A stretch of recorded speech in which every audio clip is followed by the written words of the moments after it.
drawing an analogy between going wide and being a generalist or going deep and being a specialist. And a lot of people are concerned, a lot of entrepreneurs are concerned, worried about leaving money on the table.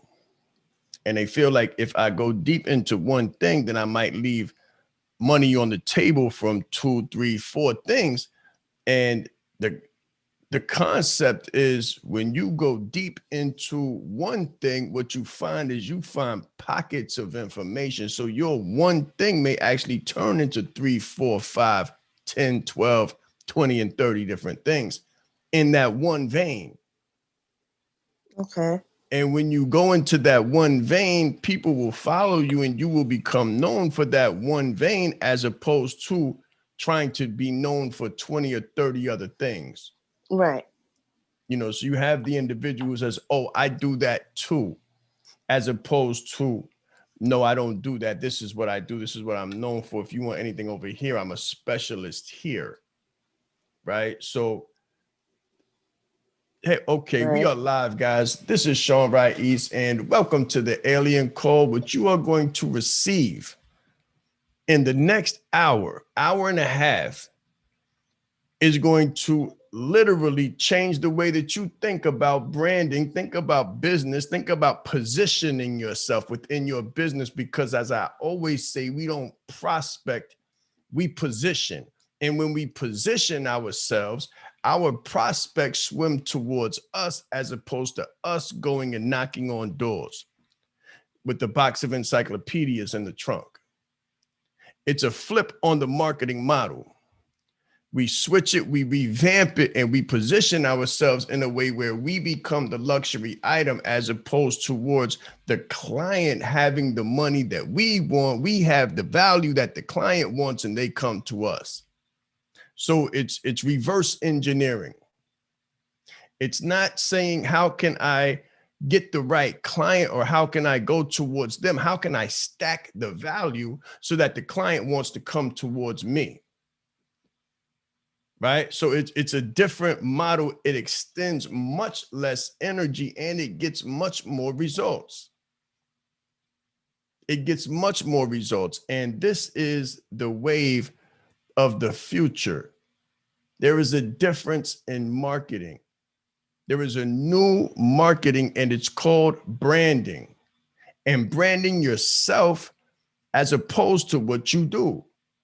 So no longer is the coach the brand, no longer is the speaker the brand, no longer is the consultation firm or company or organization or corporation the brand. Now the brand becomes the individual.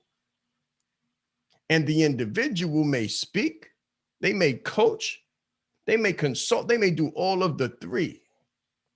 But they mainly are known for one thing. If you go back to their origin speaks to one thing, and one thing primarily. And then from success in that one vein, they have become what is called divergent. And they have diverged from that positioning on mastery of one thing into different areas, because mastery, it trickles over. Mastery of one thing becomes mastery of two. And then there's the perception of the ideal client who knows that you are a master of one and then assumes that because you're a master of one, you must be a master of two. So if you are the expert in one thing, then it would be easy for a client who becomes satisfied off of your work in one area to spend money with you and hire you for your expertise in another area. However, if they don't know you, and when they come to find you or see you in the marketplace, you are advertising 5 different things, chances are they won't do business with you at all. Because you're not standing on one thing, and that's called role confusion. And you don't want to confuse the ideal client, because when the ideal client comes to you, they're not looking for 5 different things. They're looking for one thing. And if you offer them 5, it's hard for them to make a decision because they don't know you yet. So they need to see your validity and specialization in one being effective before they can trust you in 2, 3, or 4 different areas. So I want to get into this presentation called Point of Divergence, and we will be talking about what divergence is, what it means, and how it applies to business. And I've pulled together a nice amount of resources to support the concept. So this is where I ask that all famous question: can you see my screen? If you can see my screen, please put it in the chat. Very good. Very good. So point of brand divergence is where we are about to go. We're going to take this back to the beginning. So number one, what is divergence? Divergence is the point where two things split off from each other. That is called a divergence. Divergence can also mean a deviation from standards or norms. So people say, I don't want to do what nobody else has done. I don't want to be unique. I don't want to be a unicorn. I don't want to be a Pegasus because no one else has done it. So when people come to me with something and we start to work on their branding and their positioning, we try to find a place where no one else exists.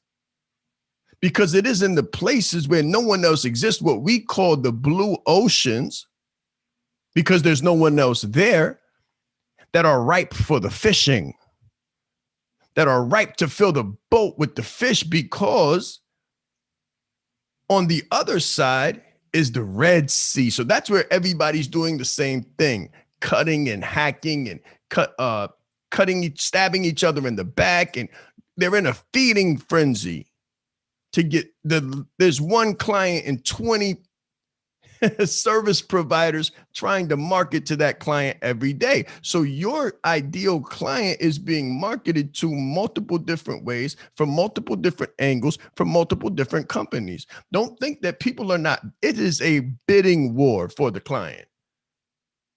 People are playing a bidding war for your client. And when you come into a Red Sea where people are coming with $1 million budgets to attract, acquire, and retain your ideal client, chances are, if you don't come with $1 million budget, a $20,000 monthly budget, you can't compete. No matter, you can have the best thing since sliced bread. It doesn't make a difference because your ideal client can't hear you, and your marketing and your messaging is not hitting the mark because you're being outbidded in the marketplace. So this is where you need to be original, intelligent, and divergent. Let's go into the origin of brands. Now, listen to this. There is a premise that Darwinian principles. So everybody remembers who Darwin was. If you remember who Darwin is, put it in the chat. We're about to go somewhere during this conversation. Darwin, the species concept. There is a premise that Darwinian principles for species evolution can similarly be applied to the evolution of brands and categories. More specifically, the driving force behind new and different species of plants, animals, and most living things, divergence, is the same phenomenon that leads to new categories and, by extension, new brands. Think about that. Think about that. New animals, evolution, the theory of evolution, species evolution, new forms of life, new ways of meaning, new ways of knowing, new ways of thinking, new ways of doing, new ways of business, new business entities, new brands. I'm going somewhere.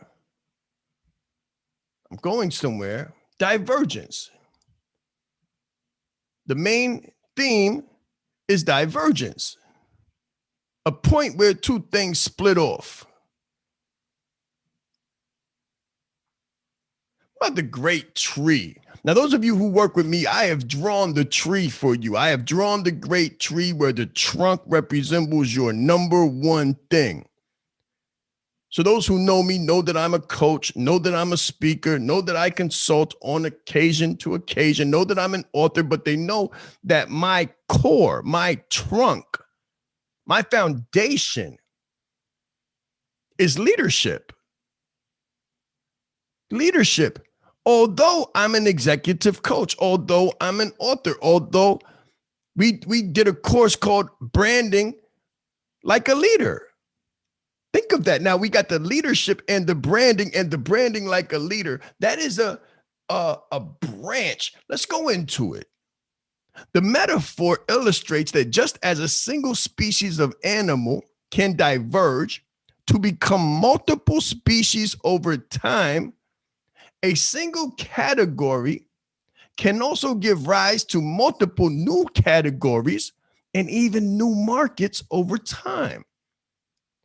Using several examples as evidence, the authors convincingly argue that the great tree of products and services resembles the familiar evolutionary tree, where one category gives birth to others, some of which live and some of which die. So as a business owner, as a CEO, you begin campaigns that go into different areas and create new worlds. Some of those worlds turn out to be successful. Some of them turn out to be a loss. In your business life, coming from the success of your foundation, let's say that you are a coach. Now you're successful as a coach. People know you as a coach. You've proven theory as a coach. And then you diverge into another space into, let's say you write a book and it becomes successful. You are a number one rated international author like Daryl, like the good brother Daryl, the author Daryl Thomas, right? Let's say you have success in that space. But then you try to be an actor and you say, you know what? I've had success as a coach. I've had success as an author. Now I think I'm going to move into motion pictures. And you stink. It doesn't work. That's just overextending yourself as the brand. The brand equity might not give you the strength to be able to add life to that branch because that branch may be too far of an extension from the root. You may be okay with divergences that are close to home, such as the authorship, maybe even speaking. But when you try to do something that is that different, that wide, now you become insufficient and suspect. This is what happens when people become thirsty. This is what happens when you try to pull every dollar. You think every dollar is for you and every dollar is green. I guarantee you that it is not.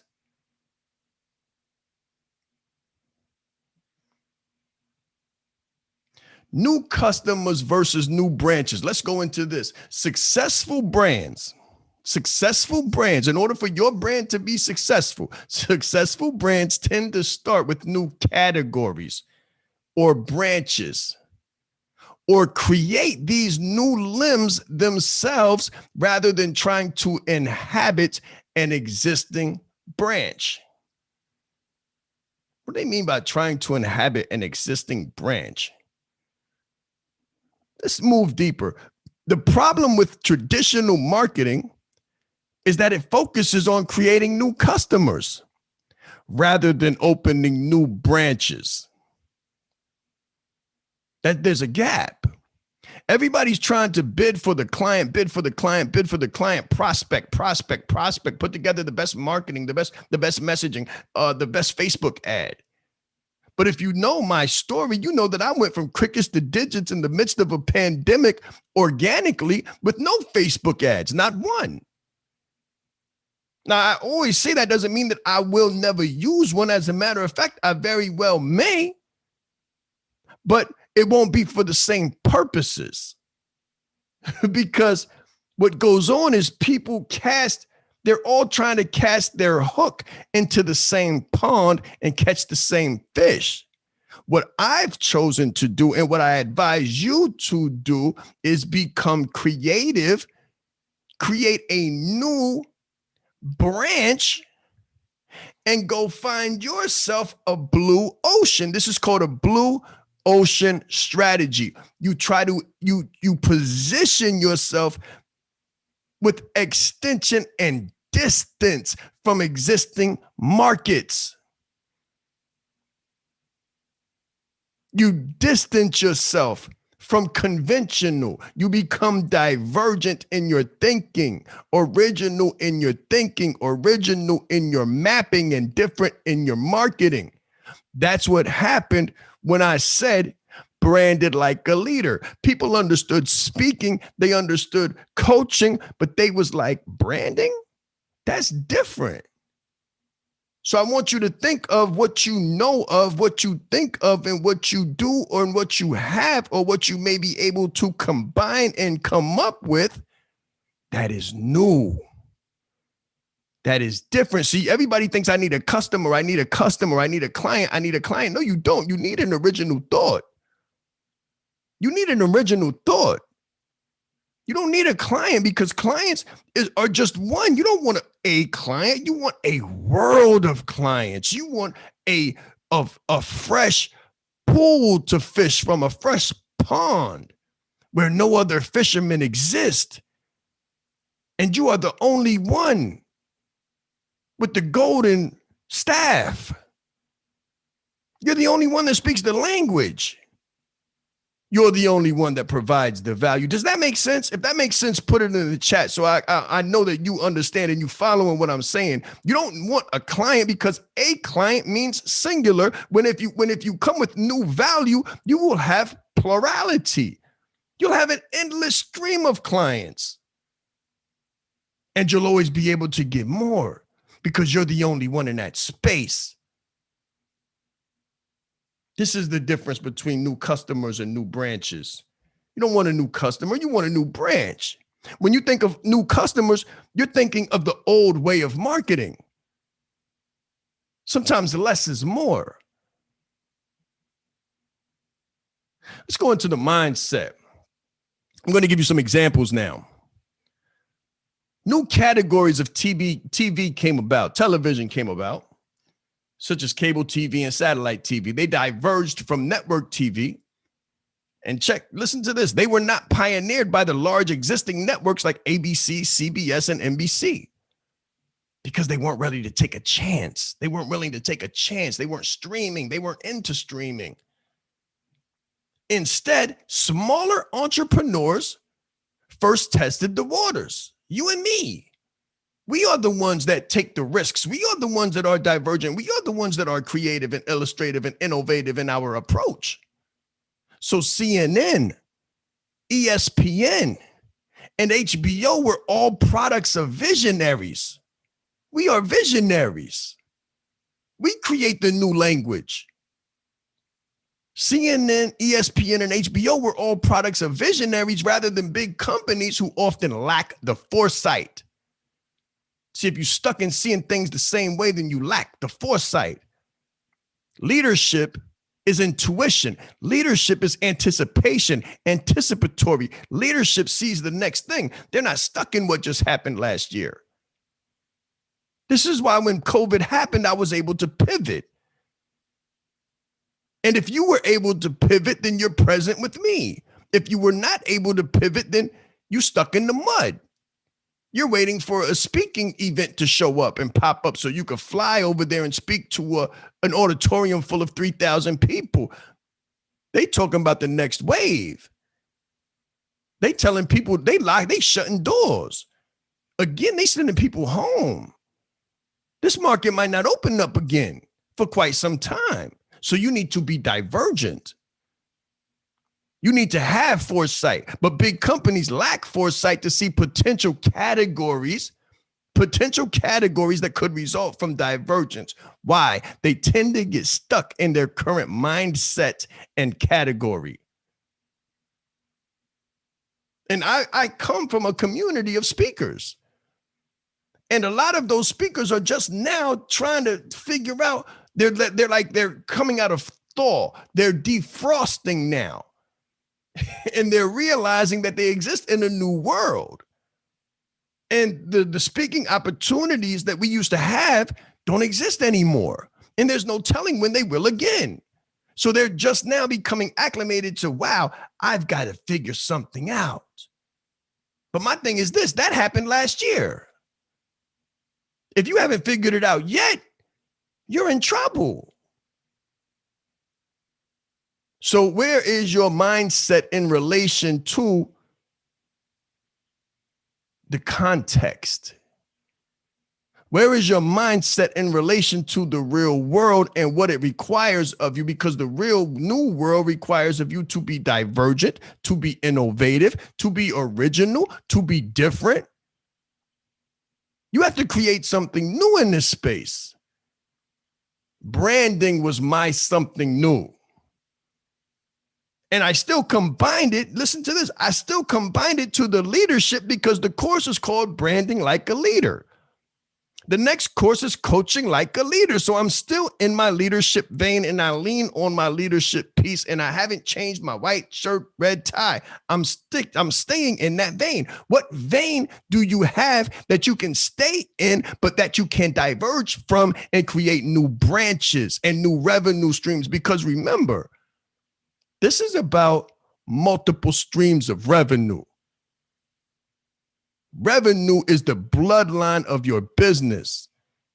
If you're not seeking out new ways to create new revenue streams, then old revenue streams are drying up. New school versus old school.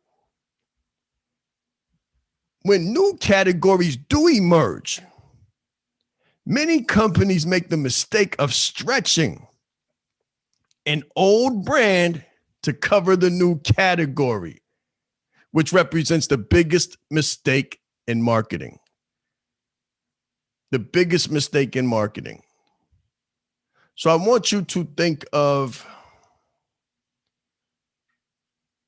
vanilla Pepsi or vanilla Coke, Coca-Cola. Every once in a while, a brand will make a colossal example of themselves. And they'll make a move that doesn't work. And when you encounter it, it appears counterproductive because it is. And I want you to think of how many people you know who say that too. I do that too. So they may be a company that specializes in speaking. But when someone comes to them and says, I need help building my brand, they say, oh, that's cool. I could take your money. Why? I do that too. No, you don't. No, you don't. You don't do that too. Because the more tools that you add to what you do, the weaker your brand equity. The weaker your brand equity and original brand strength. You're changing your position. You're moving out of your sweet spot. You're moving out of your sweet spot. And when you get found as a failure over here, people are going to question your original position and your original value. So what is it called? What do they say? Stay in your lane. Stay in your lane. There's enough money in your lane. I guarantee you there is. But the thing is, you just got into your lane and you don't know what exists in your lane. And you're not trying to go deep in your lane because you're watching the money that we making over here. You're watching the money that they making over there. You're watching the money that other people are coming in and making in a different space. And you're not deep enough or disciplined enough to go deep into your vein and find the riches that exist in your niche. You're looking at everybody else. When in their space, and you're trying to duplicate what they do in their space. And you don't exist in their space. It's like a saltwater fish trying to become a freshwater fish because the freshwater fish look like it's enjoying itself over there in the fresh water. That's death to you. Someone else's success is death to your business. It's death to your brand. Your brand was not meant to exist in that space. But for you to grow, remember, it's the theory of evolution, which means it takes time to ripen. It takes time to come of age. It takes time to evolve and to grow. If you don't give your chance, if you don't give your brand value, your brand equity, your business a chance to evolve, this is why they say that most businesses die in less than 1 year. And you will become one of those statistics. If you try to spread yourself too thin, you don't have the resources yet. And when I say resources, I'm not only talking about money, I'm talking about brand equity, I'm talking about brand reputation, and I'm talking about people. You can't man all of those stations. Ma'am, sir, you can't be everywhere at once. Now you're being called upon to be 3 different people, but you're only one person in one department with no executive assistant. You don't even have one person on your team, and you're trying to do 5 different things. They say, good luck with that. This is how you get out. This is how you go out of business before you get into business.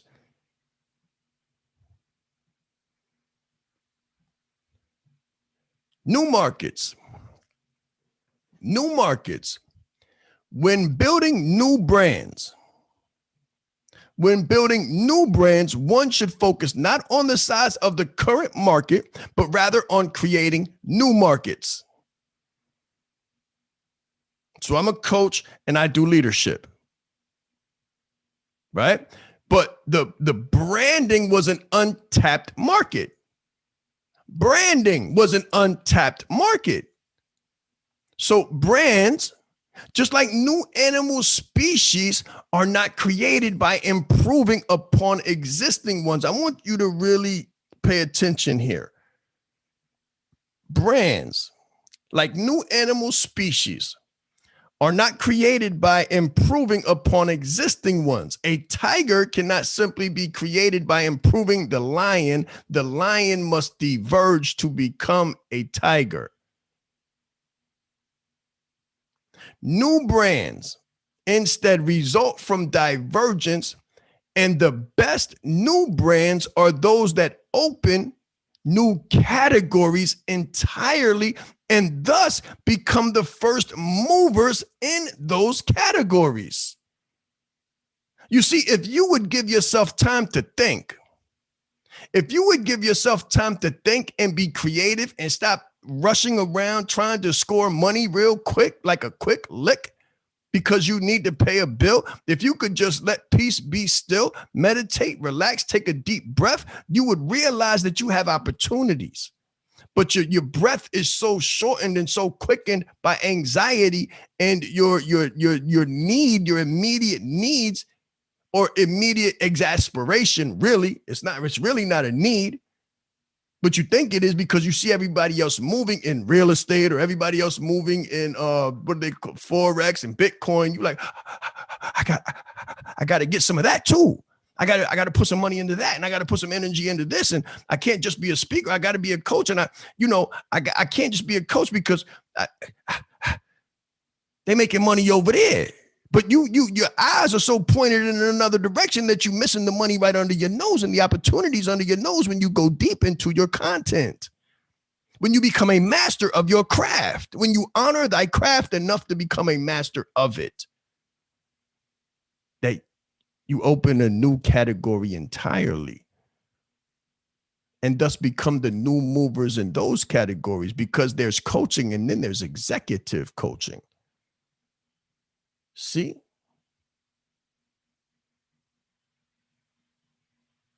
There is coaching, and then there is youth development coaching, brand development coaching. Think of martial arts and all of the different schools within martial arts. You can't just be a martial artist, but if you're you can't have a black belt in martial arts. You'll have a black belt in Shotokan under a specific sifu of a specific school who came from a specific land and place and origin. So you can be a master there, but if you try to master all of the styles, good luck with that. If you try to exist in all of the different schools, good luck with that. If you try to rake up every dollar in the market, good luck with that. But if you go deep into your craft and you find what is there, you can be the only one making that dollar that was meant for you. New markets. I'm going to give you some more examples. I'm going to give you 4 case studies. Coca-Cola launched a brand that created a category diverging from the soda market to open what would become an even bigger market for cola. Now, it's one of the oldest and most powerful brands in the world. McDonald's specialized in burgers by offering limited menu options. That's all they did. They ain't do nothing else. And diverged the restaurant market into the burger-only quick serve concept. They don't have nothing else. Marlboro crafted brand equity using communication tools and cowboy imagery to diverge the category and become synonymous with masculine smoking. It's a different market. Think of when you were younger and you used to look in Jet magazine or Ebony magazine and you would see the Marlboro man. And then you would see women smoking Newports or Virginia Slims or something. Marlboro was the only company that had that rugged texture, that rugged feel, the colors that they used, the imagery that they used. Mercedes-Benz, now listen to this. Mercedes-Benz became the leader of the prestige market after diverging from a bigger market called automobile. So there's an automobile industry. They diverge and create a prestigious market. They become the leader in it because it was something that they created. And now they're destroying their position by muddling the brand through mergers and low-end models. So everybody and their mother now could just jump in the bins like water. They all over the hood. And you looking like, wow, that's crazy. So when you ready to purchase a $100,000 car, Mercedes-Benz doesn't even come to mind because it's no longer a luxury item. That's what happens to you when you got something fresh and you got something new and you got something valuable, but you muddle your brand through mergers and settling. Trying to be everyone to everybody and do everything for everyone. Now the person that wants to come and spend 6 figures with you looks at your brand and they're like, The people who were going to hire you come looks at your brand and looks at your activity in the market and they're like, And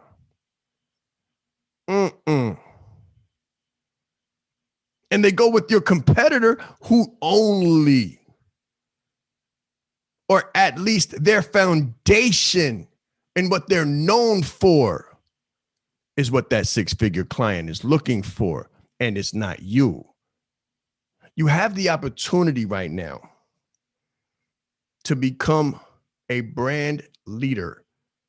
You have an opportunity in the market to become a brand leader. There is nothing but opportunity out here. Coach Tight said the other day, there's nothing between us but air and opportunity. And the air just left. There's nothing but air and opportunity between you and your brand being successful. And the air just left.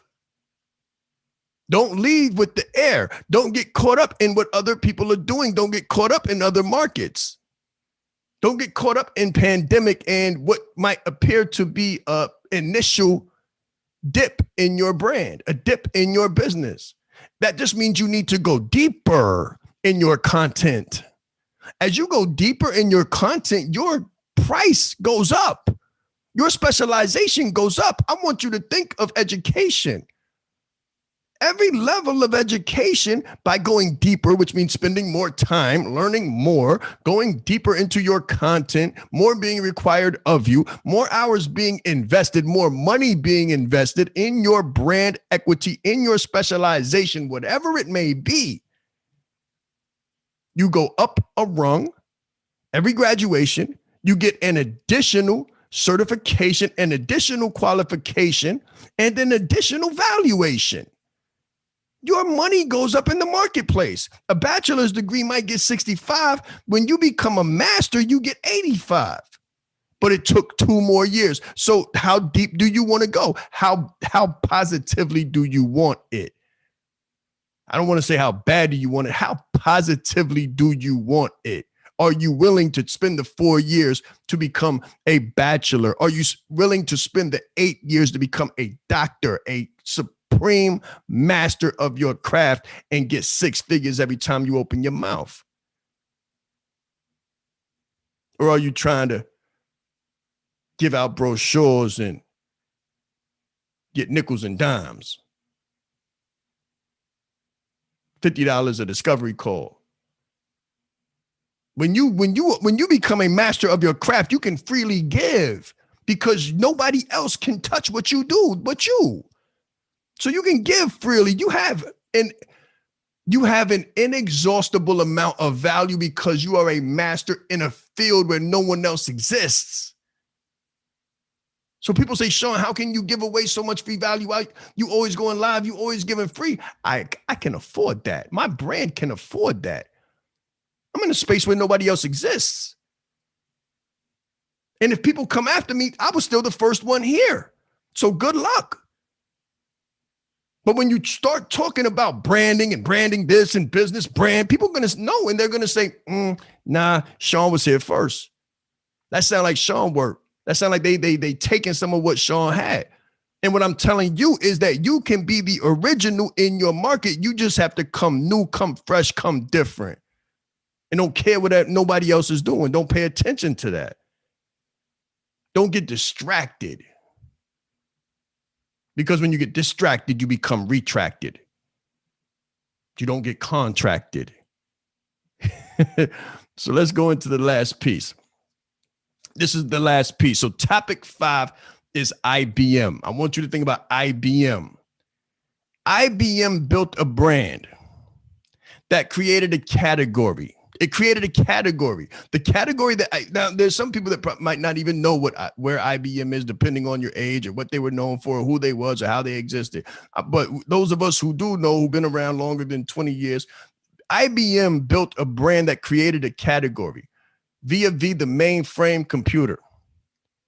IBM was unsuccessful, however, when they tried to enter the personal computer market, where their brand carried no equity. See that? You see that? IBM was fire. Everybody who been here for 40 years, 30 years, we know IBM was the joint. IBM was Apple. IBM was that plate. That was that place. That was that piece. That was that firm everybody wanted to work for. IBM was it.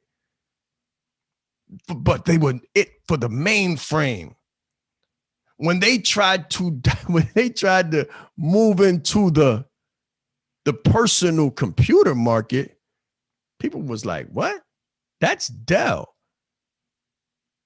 That's Dell market. Like, that's not IBM. They bugging. And they didn't know what they was doing because their brand carried no equity. They didn't have any people. They weren't hiring new people, fresh young minds to lean on their wisdom because they were stuck in their old ways. Remember, back to the mindset. Back to the mindset. Their brand carried no equity. In nearly all of these cases, in nearly all of the cases that I gave you prior to this, the Mercedes-Benz when they were successful, Marlboro, Coca-Cola, and think of Apple. Think of my brand. Think of Eric Thomas, speaker with a baseball cap, African black man. Think of these things. In nearly all of these cases, the one constant is that the market for their products on the day they launched was effectively zero. When I stepped into the branding space, there was nobody here. It was an open market. I said, oh, wow. I said, nobody's here. I said, hello. And there was an echo. Hello, hello, hello. You want to find your echo land. Write that down. Echo land. You want to find where you can scream your name and only your name comes back to you because no one else is there to respond to you. That is your echo land. In IBM's case, it was a narrow scope and making sure their brand represented a specific product. That was mainframes. When they started working on the mainframe, their competitors straddled multiple categories and markets. So I want you to think of your competition and how stressed they are and how blessed you are because they all over the place.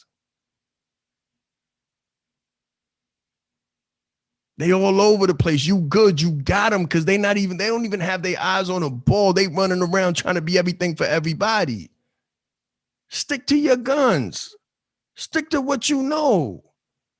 And go deeper in it. Spend more time there. Go from a master to a doctor. Go from a bachelor's to a doctorate. Go from a bachelor's to a master. Go from an associate. Go from an intern to an employee and move up in the ranks. Go deep in your craft. Start to research your stuff. Take time away from the market competing in a Red Sea and, getting messy and read. Just read in your market, buy books and go deep in your craft and contact people and speak to people who are originators and movers and shakers in an industry where no one else existed so that you can gain the clarity, gain the wisdom, and gain the benefit of their experience.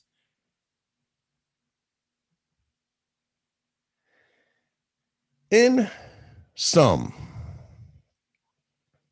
or summary, and this is what it all comes down to, marketers should focus on minds rather than markets. And if you think you're not a marketer, if you're wondering who I'm talking about, we got more work to do. You got a bigger problem. If you think you're not a marketer, you got a bigger problem. If you think I'm talking about a department in an organization, you got a bigger problem. Because you are the marketer for whatever you do. So let's start there. You should be focused on minds rather than markets. We have to ask ourselves if a category could be plausible, which means possible, in the mind before extrapolating to the question of whether that category can become a full-fledged market. See, there's a lot of people just coming out with a lot of things that don't make any sense because they're thirsty. There's a difference between thirsty and hungry. See, hungry people do their research. I want you to study a lion in the jungle. We started off talking about nature. Study a lion in the jungle. They don't just jump out there all willy-nilly on a pack of gazelles. They stalk. They stalk. They watch. They wait. They intuit. They smell the downwind. They get into position and then they launch. Y'all launching prematurely. Y'all shooting y'all shot prematurely because you thirsty. You got to understand the difference between thirst and hunger. And this is why businesses shut down and they die, because if you don't have revenue in your business, it will die because the only direction that money is going is out. That's unsustainable. There has to be an income, and income comes from mastery. Income comes from solving a need. Before you can solve a need, you have to identify a need. And before you can make money in that space, you want to identify a need that no one else is servicing, or at least a very low percentage of your competitors are servicing or paying attention. You want to find what we call a blue ocean. So we gotta ask ourselves whether that category can become a full-fledged market. And start small with a niche and develop that category. Though divergent, or through divergence, it may become a new market one day. So when I started talking about branding, there was a sole voice in the market talking about branding, and that was me. Now, a lot of people trying to come around branding, brand your business. Let me help you with your branding. Do this with the branding, brand. I just laugh. And they wonder why there's crickets on their post. There's crickets on their post because that's not what they're known for. They're known for something else. But now they can't go back to where they came from to get money because somebody took that, and they can't come over here and get money because this is what I do. What do you do? Don't get caught up in what nobody else is doing. Get caught up in what you need to be doing. What is your brand? What is your value? What is your gift? There's riches in niches. There are riches in niches. And that's where your gift is. What are you gifted at? There are two fundamental principles of evolution. I'm about to wrap it up. There are two fundamental principles in evolution that Darwin introduced. The first, survival of the fittest, improves a species over time and is equivalent to gradual change in branding. The second principle, divergence, is more akin to natural selection, where competition leads species to exacerbate their differences in the struggle to survive. So you've got survival of the fittest, which is fight it out, punch it out, put down the biggest bucks in marketing, put down the biggest budgets and crunch it out, where you exist in the ninth inning and in the last round consistently. Or look to natural selection and exacerbate the difference. That's divergence. Branding and divergence are flip sides to the same coin. Which one you choose, or the proper balance of both will determine your staying rate, your stickability, and your success in this space, or your failure and decadence in this space. Either way, I wish you the best. Pay attention to this or pay it no mind. Think you know better, that's fine. But if you apply this, you will be successful.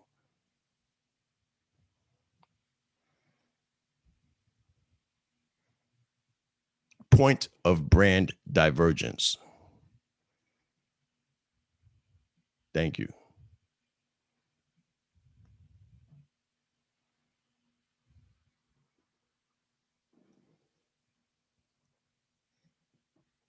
This is the part where we accept questions, engage in conversation and dialogue based on the content that was presented.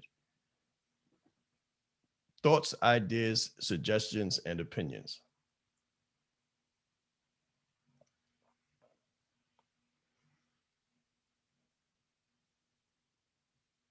You can speak now. What are your thoughts on the content? Did anybody learn anything? I don't know if you can hear me. I can. Okay. That was pretty deep. Oh, thank you. I've been struggling with this because I'm trying to build out a funnel and I'm like, who is my attractive character? And I'm struggling hard. did my homework and I'm just like, do I want to deal with this? Because there's lots of drama there. Do I want to deal with this? It's red ocean. Do I want to do, Yes, So definitely. it's a struggle. I Something I've been dealing with. So yeah.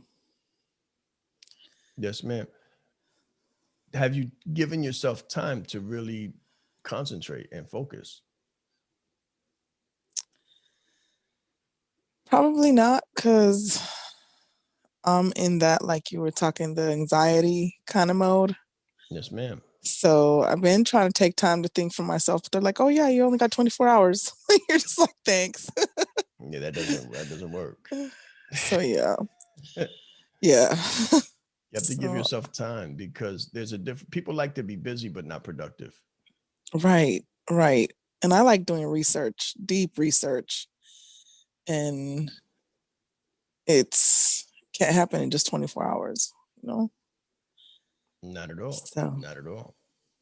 But see, this is the beautiful thing. When you go deep into what you do, if you or when you were to go deep into what you do, anybody could give you a 24-hour deadline on anything and exactly. you understand? It Yes. wouldn't take you 24 minutes when you're a Right. master of that Exactly. craft, Right, right. right? So to be able to add more value, sometimes you have to step away and give yourself the space to think and concentrate and Hmm. curate. It's just like curation with meat or with wine. Does that make sense? Yes, most definitely. Sorry, I'm in the middle of a yawn. Yeah, I'm so tired. you got to But go away. yes, You got to go away. You got that to makes self sense. isolate. Hmm. And that's what happens. Sometimes we try to give premature value and it's just not ready yet. It's just not It's not. time. Hmm. It's not saying that you're not the person because everybody here is the person. So it's not saying that you're not the person. It's just saying that you haven't given yourself time to mature and age. Yes. It's not wine yet. It's exactly.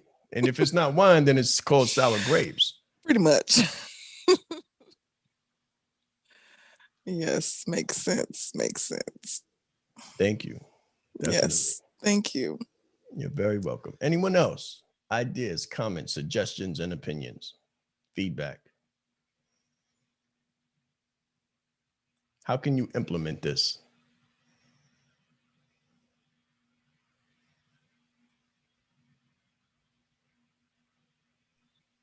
I think for me, the biggest thing that I heard throughout the presentation was self-discovery, really taking the time to identity.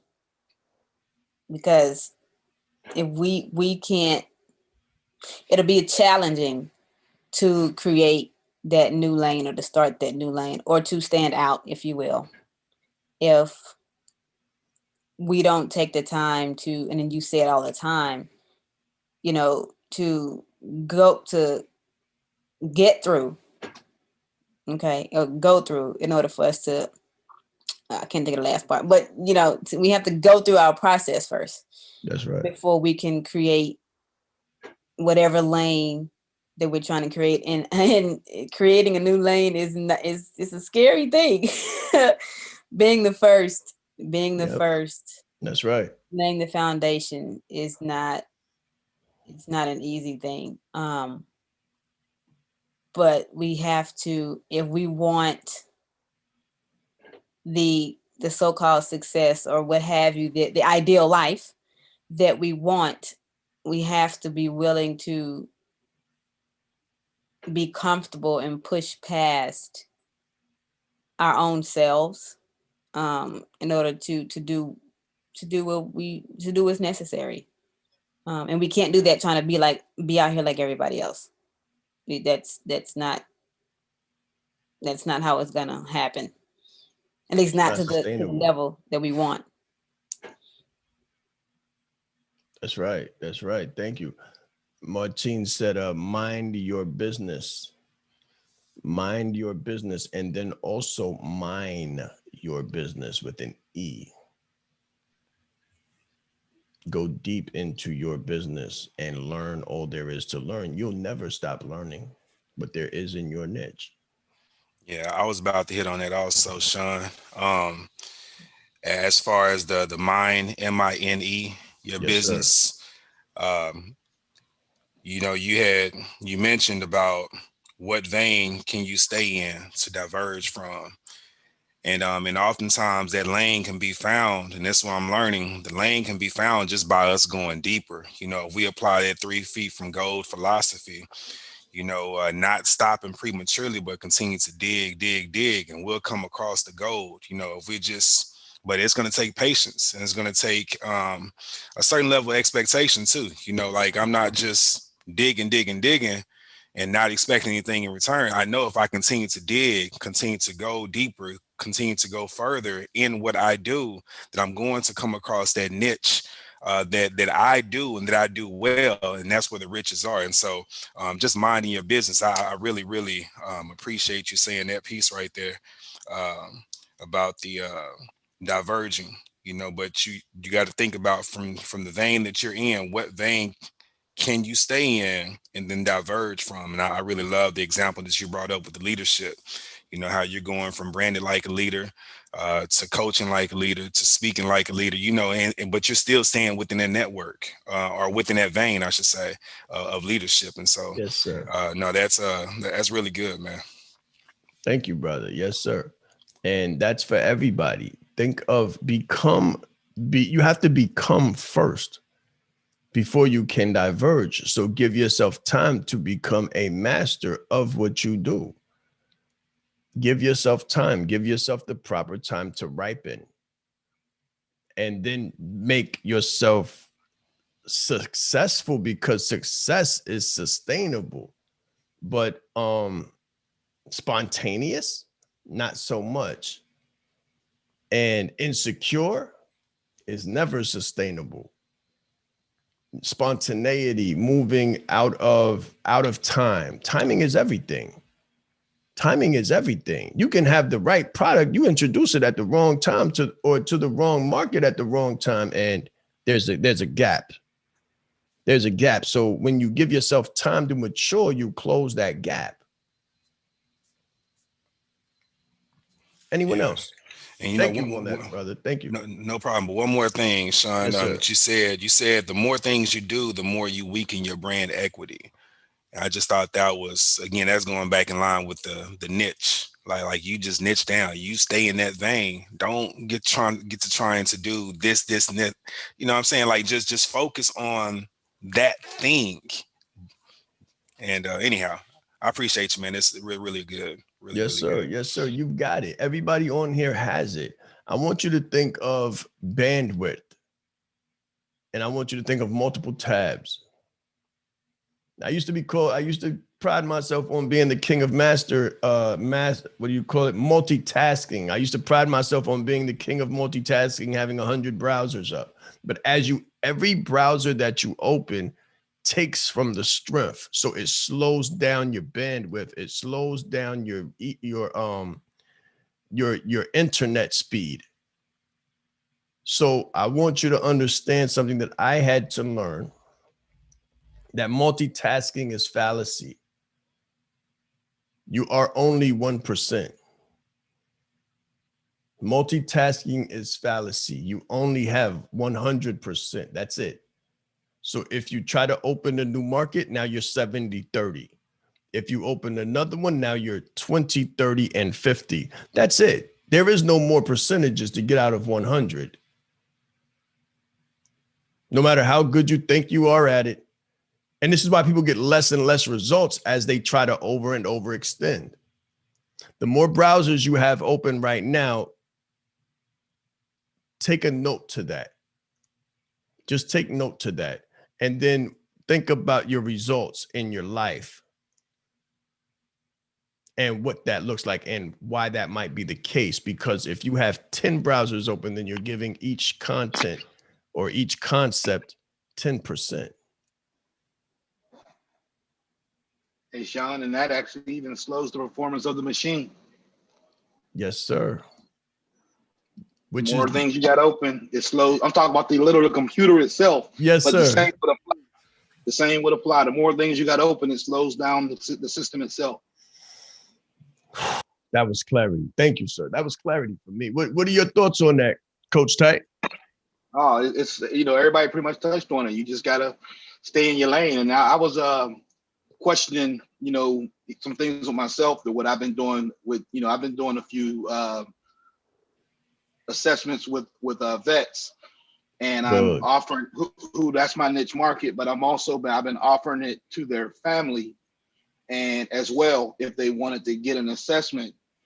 And what I really got is that I'm going to have to, if they weren't a vet, I'm going to have to refer them to other coaches if they want coaching, because that's not my niche. Of course, because my goal is to help vets execute at an extreme level, their family members have to execute at an extreme level as well to make it easier for them. But that's not my ideal client. The vet's my client. Yes, sir. That's clarity. That's deep. Now, what y'all see is what he talking about is spreading the money, spreading the wealth, specializing his time, centering his time, and spreading the wealth. So if Coach Tight so let's say this. So Coach Tight and Thomas know each other. Coach Tight, Coach Thomas know each other. Coach Tight gets a vet. Vet has a family. Family wants coaching. Coach Tight says, hey, Thomas, I got this family, not my ideal client. Boom, here you go. Now, when Thomas gets a vet who comes to him, he may do an initial, but when the vet wants coaching, I know a person for you, and refers back. That's the flow of money. That's circulation. That's proper business. So you got some people that are greedy. They don't like to refer.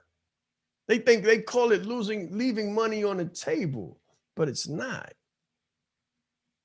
And not at all. It's opening channels of abundance and compilation and collaboration and correlation. The key to living is giving. Stop trying to take everything for yourself. Everything is not for you as much as you would like it to be. So we want to be specific, and we want to be narrow, and we want to be niche. Coach Tight, that is progression. Yes, sir. Specialization. That's focus. And like you said, basically all we're saying is that we're building a network in that, so it's a network. We're not out here by ourselves. That's right. That's right. That's right. And what happens is when you're fiercely, furiously just running a rat race or on that treadmill that's going nowhere in that circular wheel, you do isolate yourself because people will stay away from you. They'll stay away from that energy. Those of us who know will avoid that energy at all costs. So you'll wonder why not only are you not getting any potential clients, but you also don't have potential allies, because we notice that immaturity, and it's contagious. That energy is not the right energy, and nobody wants that stuff around them. Think about that. Think about how you appear to professionals when you're thirsty. Anyone else? You're leaving all kinds of money on the table is what I'm saying. Anyone else? Suggestions, opinions, revelation? Good morning. I'll go. Good morning, Tasha. How are you doing? I am well, thank you. I think the biggest takeaway for me was you spread yourself too thin. I think that when you actually do not have a niche or a focus point and you try to be in every single area, you spread yourself too thin. So the greatest part about coaching is about the value that you give to your clients. And if you are not studying and researching and learning in that specific area, and you try to jump from one area to another, your clients suffer. And I think that that misses the whole point. You know, I thought about when you brought up Apple, because you know I love Apple. And I thought about when you brought up Apple and how they have an integrated marketing plan where all of their products are separate, but they all work together and have the same message. And regardless to whichever one that you use, they all communicate with each other. And I thought about your piece on leadership when you spoke on that and had an extension of your leadership program into other areas. It still has the same focus. It just now has a different branch, as you said. So I think that when you do not focus on your one area and expand through that area, I believe that you spread yourself too thin and you decrease the value, or as you said earlier, the brand equity of your business. So I believe the major takeaway for me was focus on your one area and then expand from that area instead of trying to be everywhere with everybody doing everything. Very good. Very good. Think about the person in school. Think about the person in school. Think about the lunchroom tables and the cliques, right? And then think about the person who tried to be everywhere with everybody. Right. Right. They were liked by nobody. And you know that the greatest thing that I'm learning is you have to choose a side and you have to stay on it. You have to be steadfast and unwavering with it. And because if you don't, you know, it goes into that saying, if you don't stand up for anything, you're going to fall for everything. You know, so if you're looking at, you know, from the example of the lunchroom table, if you're looking at that person and trying to be with that person and looking at that person and trying to be with that person, you lose yourself in the mix of it all. So your brand will suffer because you're too busy trying to be what everybody else is being instead of just being yourself. So yeah, very well that was said. a huge was a huge takeaway for me. Very good. Very well said too. Sometimes you want to get away from people so you can get to yourself. Right. And that's where your growth is. And I don't think that it's actually taken in consideration that your growth comes from the lessons and the experiences that you have, not based on what other people have, but based off of you and giving and being able to speak to others based on that space. I think once you start venturing into too many spaces, you lose the focus. Your clients don't know whether you are a plumber or an electrician or a carpenter.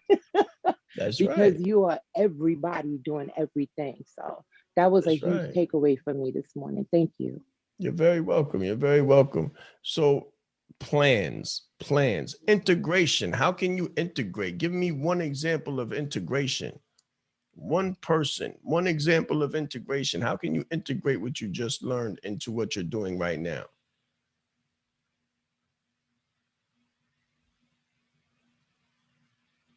If you can't integrate it, then it's not actionable, which means you can't benefit from it. So think creatively.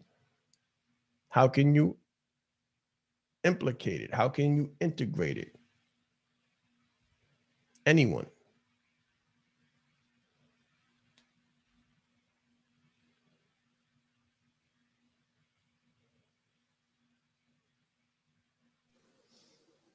I'm not sure because I'm still confused. I think Okay. Okay, Martine. So what really struck me when you were speaking were when you mentioned the echo land, of finding your echo land, and that immediately made me think of the desert or a cave. And when the echo land is, again, you're listening to yourself speak back to yourself. So again, reiterating what you say and what you teach is you are the brand. So what are you saying to yourself?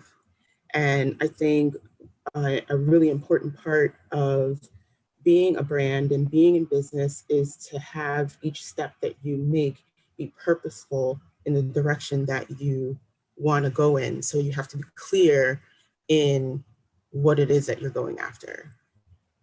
Very good. Very good. Anyone else? Integration. Yeah, Sean, I would say for me, just really taking a deeper look, at myself, at my skill set, at the things that I bring to the table, and then looking at the clients that I serve, and not just looking at them, but as you had said, uh, being hungry enough to actually study, and to stalk, if you will, in a good sense. That's right. That's right. To watch and to wait, to position and then launch, so I'm getting a better pulse of my clients. I'm understanding, okay, this is on the surface level. Their needs are on the surface level, but I want to watch them enough. I want to be able to study them enough to be able to go deep to those issues, those core issues, right? And be able to provide solutions for that. And so that's my biggest takeaway. Just slow down, study my clients, like really study them, be a student of my of the area of expertise, and then to position myself in a way where I can provide that solution that's really going to uh, really help them take it to the next level or resolve those issues that they have. Beautiful, beautiful. Very good.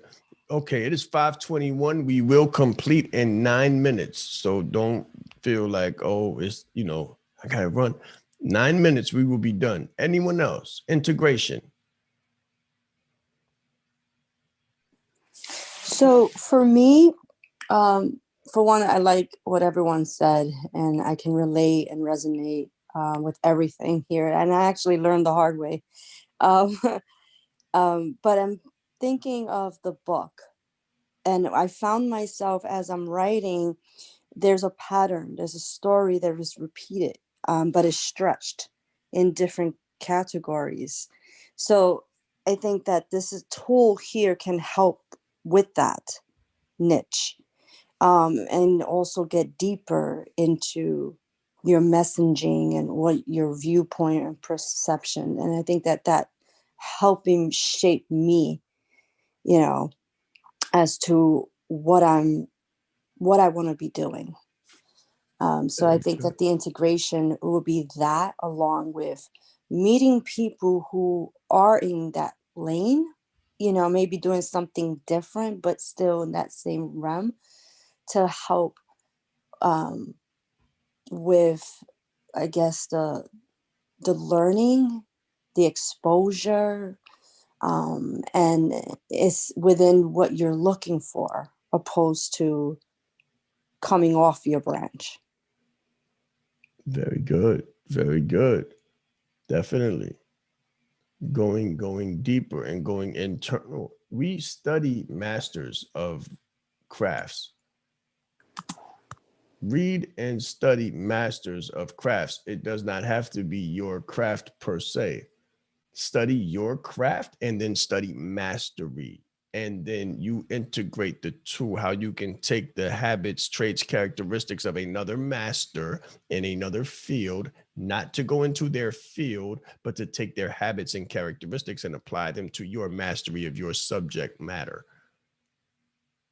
or your area of expertise, so that you can apply the characteristics and the habits and patterns that work to your specialization and market.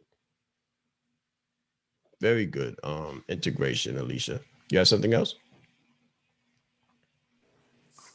Oh, no. I mean, I have a little testimony, and I'm glad that I was strategically, I thought some things, I may have been blinded in others, but when I started and I opened up my coaching practice, I have tricked myself to naming it spiritual coach, just so that I make sure I fall back on the origin.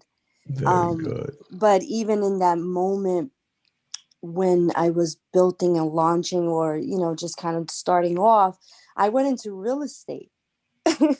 I went into real estate in the middle of it, and I'm like, okay, I got this, and you know, we're gonna put coaching for the side so I can build this real estate and I can get the money and revenue there. So here, and then I found myself months into studying real estate and going out and putting signs, and I said, wait a minute, like this is a whole animal in itself. What? So as I'm Course. getting now deeper into trying, you know, marketing and you know what, you know, just kind of receiving and connecting with client, I said this is going to take a lot of my time to do that. So luckily I had went back to the title, to the name of the organization, the name of my ministry, so that I can kind of come back, and I had to leave real estate. Yes. And I'm happy to hear all of this, because I've learned the hard way, but now I'm putting context and language behind this along with my soul. And this going deeper, I'm not sure why is it so difficult to do that. And I hear, you know, against the desperation or the mindset or the fear, or it's just these intangible things that you just don't see, but tends to take you off track. And I think that we just kind of continue to build muscles in getting deeper. Yes, ma'am. Yes, ma'am. Phenomenal feedback. Yes, yes. And phenomenal example too. Whatever you're going to do, whatever your craft is, the 10,000 hour rule applies. Mastery applies. And the 10 years that it takes to become a true master in any content applies. Whether you hack your day and spend 7 hours a day as opposed to 3, it's still going to equate up to about 10,000 hours to become a master of your trade, whether it's coaching, whether it's speaking, and whether it's real estate. So when you try to open another tab in your mind, in your brain, to stretch bandwidth and attention, what you do is you fractionalize yourself. You fractionalize your focus, and you lose momentum in one area to begin momentum from inertia in another area. And to begin from inertia can take an extraneous amount of money and time. So it is much better to be successful in one than you can exist with the branch. Then the branch can live because you've strengthened the roots. But if your roots and your foundation is not firm, you'll just give it all up and walk away from it. Go back to your day job and be like, I'm out of here because this takes too much work. It really doesn't take too much work. What it takes is internal work, and that internal work consists of focus, discipline, and clarity, the ability to concentrate. Focus, discipline, and clarity.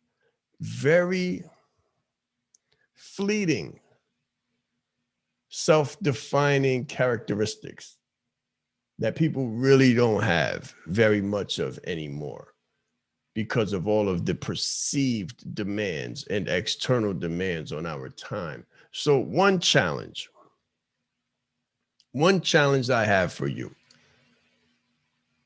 try to stick with one tab just to find out how fractionalized your focus is. Try to stick with one tab. And when you're done with that tab, close it before you open another one. Just a challenge. Let's see how you can do with that. I guarantee you better results in what you're doing. More ability to concentrate, more ability to focus. If you have Facebook up while you're doing other things, you'll be doing something else, and that thing will just be like, ding, ding. And as soon as that thing goes off, your attraction, your attention is compromised. And business is strategy and business is war to a degree. You cannot afford to have your attention distracted on the battlefield. So let's do that. Let's try. Let's work together to try to stick with a one tab challenge. Let's see who can do it. That's it, guys. This has been a phenomenal alien call. I greatly appreciate. Yes, go ahead. Yes, I was going to say, for me, it was the key to living is giving. Okay. Because when you stay in that vein of giving, your ideal client comes, you go deeper because you focus on helping and or pleasing and taking care of somebody else and not yourself. Because also many times our main focus is ourselves. And when you shift that focus over to somebody else, you really realize it's authentic, right? Because you're just in that vein of helping and giving to the point where you really start to go deep and peel back the onion. And it's almost like perfume or cologne, right? They say you can't sprinkle, cologne on somebody without getting it on you. So when you go in deep and when you're giving, you're actually helping yourself at the same time in the same vein, because it's almost like a 2-for-1, right? And then that ultimately you start to attract more and more of your ideal client because of the energy that you put off. It's just energy, because that's how the universe works. And it's like a magnet. It's like a magnet, and it attracts, and you have more of that, right? And then you start to build that momentum, right? Like the 21 Irrefutable Laws of Leadership by John Maxwell, right? One of those laws is the law of the mo. That's momentum, right? It's hard to gain, it's hard to create, but once you create it, it's hard to stop. And you do that by not focusing on you, by focusing on your client and giving. So that was good for me. Yes, sir. Thank you very much for that. Thank you very much for that. When you focus and when you fall in love with and become obsessed with your ideal client, when you do this, when you focus, you begin to speak one thing to that one person and they feel it. And then they come to you, they swim towards you, because out of all the people that's talking all the different stuff, you're the person that's speaking one thing, and your message becomes more succinct and it becomes more clear. So you begin to penetrate or snatch the soul out. And the body follows the soul. So when you snatch the soul out because you are truly in love with and obsessed with the success of your ideal client, no matter who they may be in whatever niche you're in, when you become compulsory and obsessed with that reality, you snatch their soul with your messaging, and then their body follows and they begin to knock on your door, and you don't have to knock on theirs. Nobody wants an uninvited guest. Yeah, facts. Thank you for that, sir. Guys, Yes, this has been the Alien Call. I hope you have gotten something from this. If you have, leave it in the comments below. If you want to know more about branding and positioning yourself as the leader in your field, let us know, and we will definitely get in contact with you to help you to become more successful and bridge the gaps in your concentration, in your focus, and in your attention. This has been the Alien Call. My name is Sean Wright East. Enjoy the rest.